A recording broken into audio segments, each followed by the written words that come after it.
Welcome to another segment of Lore You Should Know. I am Greg Tito, and I am joined by Mr. Chris Perkins. Hello. Hello. Today on this segment where we talk about little bits of D&D lore for you to use in your Icewind Dale Rime of the Frost Maiden campaign, or just to know because it's fun to know things, we are going to talk about the Reghed Nomads and their place in Icewind Dale, and maybe how you can perhaps play as one. Is that possible in Icewind Dale? Absolutely, yes. Awesome. So yeah. So Icewind Dale is a region far to the north, sort of trapped by glaciers, mountains, and a sea of churning icebergs. And while it has attracted its fair share of outsiders who have gone on to eke out, life there, it is also home to a long-standing group of wandering nomads, collectively called the Reghed. And these people, who are largely human, but there are other races that they've sort of brought into their midst. Mm-hmm. They, being true nomads, do not stay in any one place in Icewind Dale for very long. The way that they survive and eke out their living is they follow the reindeer herds. So as the herds naturally migrate from one part of the dale to the next in search of sustenance and shelter, the Reghed follow. And the Reghed are always very mindful not to deplete the herds to the point of non-existence, because that, of course, would have doomed themselves as well. But they do live off the herds, and this is a harsh, difficult, trying life that they fully embrace. And over time, the number of Reghed tribes has dwindled. In part due to herds being wiped out, some in part due to warfare, fighting over herds, fighting for territory, fighting outsiders, fighting monsters, dragons, yeti, giants, orcs, goblins, giant walruses, like whatever. There's all kinds of things that could threaten your life in Icewind Dale. And as a consequence, there have existed for the past 150 years or so 4 Reghed tribes: the tribe of the bear, the tribe of the elk, the tribe of the tiger, and the tribe of the wolf. All the others have been wiped out. Mm. And you mentioned that there was other non-humans who could join these. Does it become a type of thing where you get initiated into the tribe and become one of them, like the Mandalorian? Yeah, very much so. It's one of those things that is just ripe for all kinds of story possibilities. But in order to keep the tribes healthy and hale, it does well to bring in new members. But the question is, where do they come from? And who are these people, and why would they want to exist in such a terrible, precarious life? But a lot of it is, these are people that they rescue, who are maybe trapped out in the elements and become lost or disoriented. It's people that they who come in search of something else, and then realize that the Regheds are they're like families, and you can get a tremendous sense of belonging being part of it. Particularly if you're strong and can, serve an important function, like you're a good hunter, or you're a good trapper, or you're good at skinning or something like that, something that the nomads could really use. Mm-hmm. Or if you're good at storytelling, because for entertainment, Regheds, their camps are small and tight, and they need ways to pass the time, and they need people to help raise their children, and make them knowledgeable, and tell them about all the things that exist in this world around them. And so if you're a bard, you would find a good life living among a Reghed tribe, among Reghed nomads, and be respected for it. That's great. But again, this isn't the life for everybody. It can be kind of meager and tough. How do they,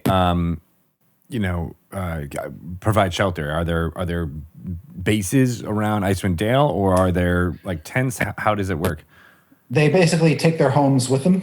They live primarily in tents made out of animal hides and other materials, but they also use the natural surroundings.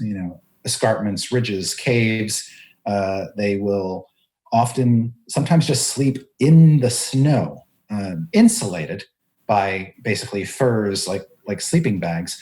But the snow actually serves as a bulwark or a protection, and it also hides them, so they can't be seen by predators or whatnot. Since wood is so scarce, they have to carry their wood with them, or they have to barter with traders for things like whale oil or something. But everything goes with them. They leave nothing behind when they depart. And even though they kind of follow an annual cycle, and will trot over the same areas, they never assume that an area is safe enough to leave anything permanent. And of course, being sensible, if they kill a creature, they will avail themselves of all of its parts. They will, by the end of it, if what they do not eat becomes part of the community that they take with them wherever they go, the bones get, whittled down and made into tools or utensils or weapons or what have you. The sinew is used, for bows and other hunting implements. Everything gets used. Now each tribe the tribes are broken up into smaller clans or families. So they don't travel in a huge mob. There are actually several groups of the Bear tribe wandering, and there's several groups of the Elk tribe. And each group has its own chief to sort of guide and decide, okay, here's where we're going to make camp. The reindeer have paused. They're going to be in this area for the next 5 days. We're going to camp here for the next 5 days. And they also, these chiefs, are basically the law within their own camp. But then each whole tribe has a sovereign leader who is either a king or a queen. And there is one king or queen for each of the 4 tribes. That's not exactly true. The tribe of the wolf does not currently have either a king or a queen. Part of the reason is the wolf tribe is on the verge of extinction. They're few in number right now, and the chieftains cannot and will not appoint a leader, mostly because they've grown accustomed to their own autonomy. So it's like a splintered kingdom in a way. Exactly. It's a splintered kingdom. That's not to say that there isn't someone trying to assert themselves, but they just haven't succeeded yet. And when you say dwindling in number, what does that mean? Is each tribe have how many people do they contain? We try to keep that vague so the DMs can customize that for their own group, but it's anywhere from 100 to 1,000 per tribe or per clan? Per tribe. Per tribe. Okay. So the entirety of the elk tribe might be somewhere in the neighborhood of 800 to 1,000. And then how many clans are within that? About? And in a typical clan, you might get anywhere from about 20 to 50. Okay. All right. So then that means there's several of the smaller chiefs who then look up to the leader for those decisions. Currently, the 2 biggest tribes in Icewind Dale are the Elk tribe and the Bear tribe. The Bear tribe is largely because their king is kind of a brute in terms of his temperament, very isolationist, and really don't want to have any dealings with any other tribes. And there can often be bitter conflicts, territorial conflicts, whenever the Bear tribe gets involved. The Elk tribe, of course, is home to one of the Forgotten Realms' great heroes, Wulfgar. who was a traveling companion of the drow hero Drissador. Mm-hmm. Wulfgar went on, of course, to slay the white dragon, icing death, and many, many adventures to come. So the Elk tribe is probably the best known. And in terms of temperament, the tribe you're probably happiest to run into. Because they are more docile, like social. an elk? Yeah. They're more social. Okay. Than the other tribes. Do they trade with 10 towns? Occasionally. Now, there is I guess that you could call it a bit of a prejudice among the Reghed Nomads. They view 10-towners in general as kind of soft and sedentary. Because they don't live their life on the glacier, yes, so they're not exactly. Yeah. But as needs warrant, they have been known to trade with 10-towners. All the nomads, to some extent, even the ones who really don't like 10 towns, may at desperate times feel themselves compelled to trade, particularly if they're confronted with some threat that they cannot handle without some outside assistance, be it giants coming down from the mountains or a predatory dragon who they can't seem to shake. And it's also that kind of threat has also brought different Reghed tribes together, a very rare occurrence, but it has been known to happen. And you mentioned trade. Is there any raiding that happens by the Regheds? Not so much, mostly because the Reghed Nomads are smart enough to know that raids tend to invite future problems. It also means that there's the risk of losing. There's too great a risk of losing members of the group. And the last thing you want, particularly if times are hard, is to, have 20, 25% of your clan wiped out in a raid gone wrong. They've got the Reghed know how much they need to survive, and it isn't much. And they get that just doing what they've been doing for years. It's very unusual that they would feel they need to steal something from somebody else. You mentioned, how there's some difference in temperament between the tribes. Is there anything else that, makes them more unique? Does the bear tribe, have, venerate a bear spirit or something like that? There's elements of that. You will find among the bear tribe that bear skins are worn. They sort of emulate bears. You might think, well, if they worship bears, they wouldn't kill bears, but that, they would if a polar bear threatened them, they'd kill the bear, but then they'd honor the bear in some other way, through feasts and stories about how fierce the bear was. And they, by eating the bear, they become the bear, that kind of thing. There's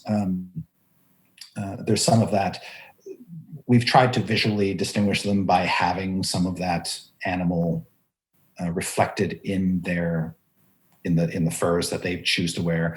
Elk tribesmen, for instance, will make things out of the antlers, and sometimes actually the shamans in the group might wear them, things like, or make headdresses out of them or stuff like that to kind of reinforce the motif. Now the tiger tribe, which is very, very fierce, but thankfully small, is fairly predatory. So I guess that sort of emulates the tiger mentality. And that sort of solitary quality, though not wanting to be part of anyone else's party, also leans heavily into that sort of tiger stuff. The queen of the tiger tribe is actually a worshiper of Auril the Frost Maiden. So that says something right there. That's unusual. Was that done to survive? Was that another kind of? Yeah, it was.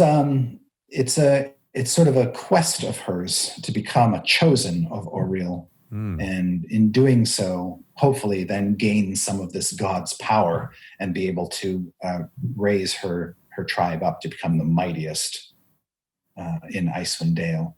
So that's kind of like a destiny that she sees for herself.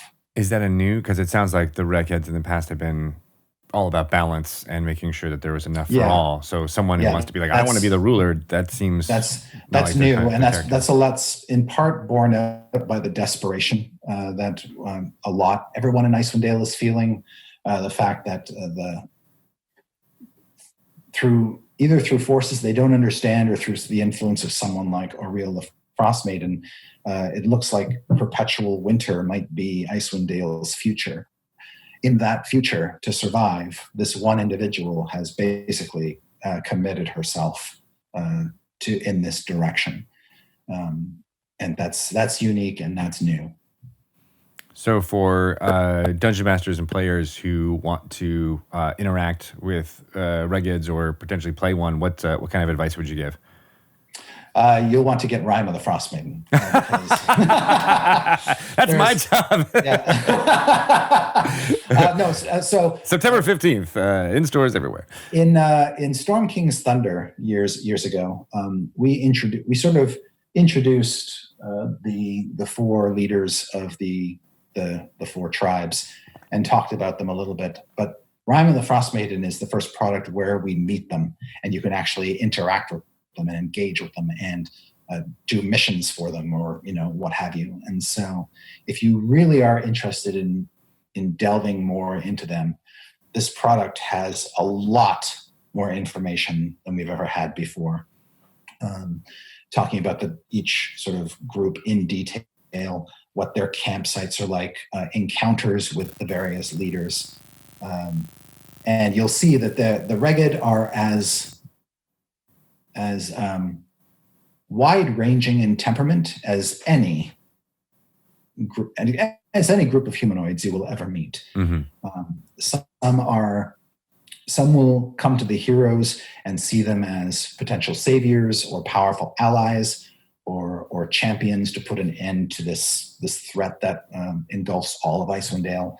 Others will see them as a threat or as outsiders who are at best not welcome, at worst potentially agents of a power set to destroy them. Interesting. Okay.